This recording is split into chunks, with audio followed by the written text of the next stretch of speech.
Hello, everyone. I'm Lori Ruff, Community Relations Specialist here at Midwest Energy and Communications. Today, we're talking with Mr. Terry Ruben Taylor, MEC's newest president and CEO. Now, he started this new role October 1st, but he is by no means new here at Midwest.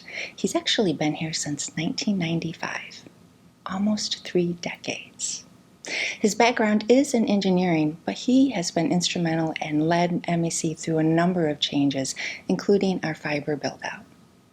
Today, he's specifically going to talk a little bit about a line item on everyone's bill, and that is the power cost adjustment. Good morning, Terry. Thanks for being with us today. Good morning, and thanks for having me. So before we get started on the power cost adjustment, tell us, how does MEC actually get its power? MEC does not generate any power.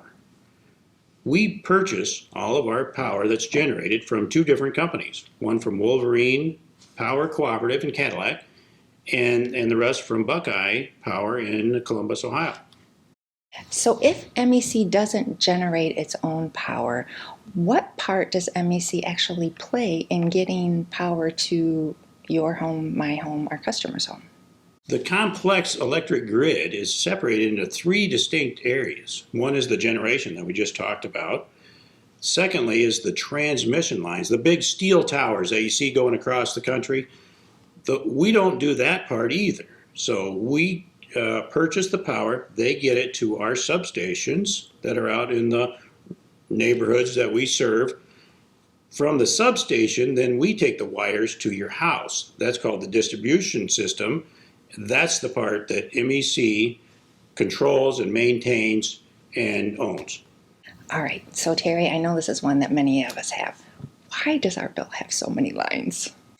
Well, it's kind of interesting. About 20 years ago, we only had 1 line. You had, 2 lines, service charge and then your energy charge.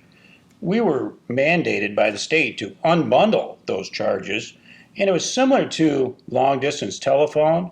They thought that the electric grid could be separated into the long distance, or the electrons that come from the generator, and then the local service that you get from us. So we unbundled those so that you could see the difference between what the power costs are and what the distribution costs are. I'm a customer, you're a customer. What exactly is the power cost adjustment? Every 7 or 8 years, we go through a very comprehensive study with rate consultants and a lot of our internal people, and we come up with what we think our cost of service is. Part of that is the power cost that we get from our 2 big suppliers.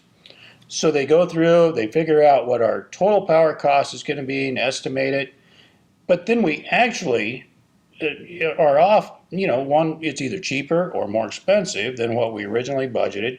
So the power cost adjustment trues up that power cost. The power cost is just a pass-through for us. We don't mark it up. We don't make any profits on it. It's a pass-through directly to the customer. So depending on what the actual power cost is compared to what we thought it would be, is the power cost adjustment. Okay, so why does MEC then pay this as an estimate instead of simply paying for the energy that we used the previous month, which is kind of how our bills work? Well, at MEC, we like rate stability. It's very important to us to not have the erratic jumps from month to month where you might see your bill go way up or way down.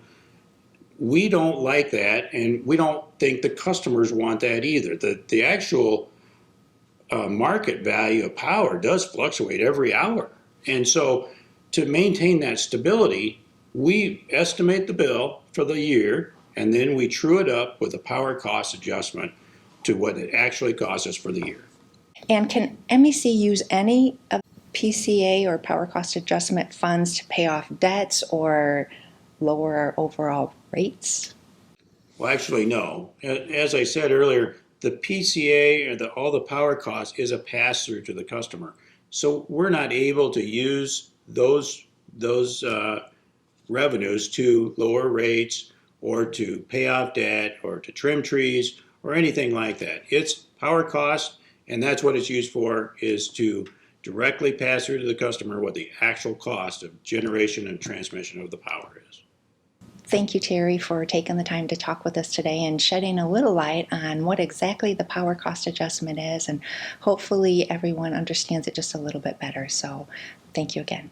You're very welcome, and I have great news to offer up that the power cost is less right now than we anticipated.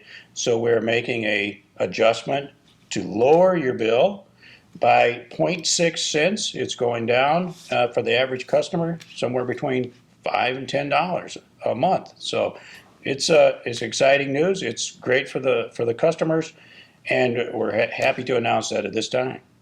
Anytime we can see a reduction in our bill is always a great thing. When can we expect to see that show up on our bills?